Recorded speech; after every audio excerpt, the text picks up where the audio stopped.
Thanks to everyone who's gotten in touch with me so far regarding the Masters and wanting a bit further information. I just thought the easiest thing to do would be to talk you through it with our course information on page. So before we start, you can head to wintech.ac.nz and just search Sport and Exercise Science Masters, and this page should come up for you. Course code is SPO203. Now, in terms of entry criteria, you need a B grade average in your third year, preferably in sport and exercise, but obviously it's open to other people. If you've completed a postgrad diploma, we'd also recommend that you get a B average, and that goes with and without sport and exercise specialty as well. So you will be subject to an interview, and we do ask you for references as well as the usual police vet check and sort of a risk assessment of you as a student as well. So just bear that in mind. So pick your references carefully, and do know that prior to entry there will be an interview with myself as course coordinator and a couple of others who you may or may not know too. So before we get right into the programme information, I'll just show you what a Masters actually is. So here you can see your degree down at level 7 here, and that's awarded for advanced study that concentrates on general principles and essential knowledge.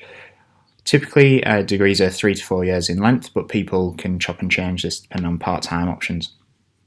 Now if we springboard up here to the Masters, you'll see that a Masters is a level 9 qualification, and a Masters is awarded for study beyond initial degree and will generally involve a combination of intensive study and supervised research. And it's really that research component that sets a Masters apart from other postgraduate qualifications which we've got down here, such as our honours, grad dip or postgraduate diploma. Once we get into this tab, the About the Programme tab, you can see our next intake is going to commence in February 2020. And because we've moved down to a 180 credit programme, you'll see that it's for 1.5 years now. So that means we can have 2 enrolments per year, and you can study with us full-time or part-time. So whether you start in February or whether you start in June, July. Right, we've got 2 pathways within our Masters now under the new 180 credit model, and we've got our dissertation here, which is a 60 credit dissertation, or we've got a 90 credit thesis. So the thesis clearly means that we take a bit more time. That's 900 hours of study, whereas a dissertation is 600 hours of study. You'll see alongside this there are 2 prerequisite papers, and these 2 papers are co-requisites. So we've got the Human Performance Science and Innovations paper and the Advanced Research Methods paper. The Advanced Research Methods paper is delivered completely online with very little class time, and that class time is really just for assessments. The Human Performance Science Innovations paper is a new paper for us in 2020, and I'm just going to show you some information on that now. So this module really helps you carry out your dissertation or thesis, and we're really just trying to expose you to knowledge, skills and the equipment required to assist you with either your dissertation or thesis ahead of time, so you can hit the ground running when it comes to data collection.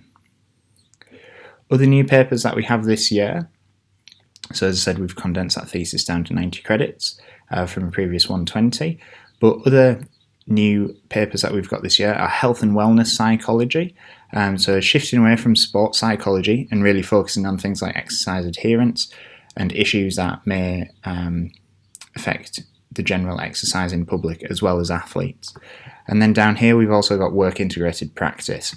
So work integrated practice allows those who are working in the field or people who are seeking experience in the field to apply specialist skills in human performance science in that appropriate environment. So what we're asking you to do here is really integrate and reflect on your practical experience and those learnings from other theory modules that you're also undertaking.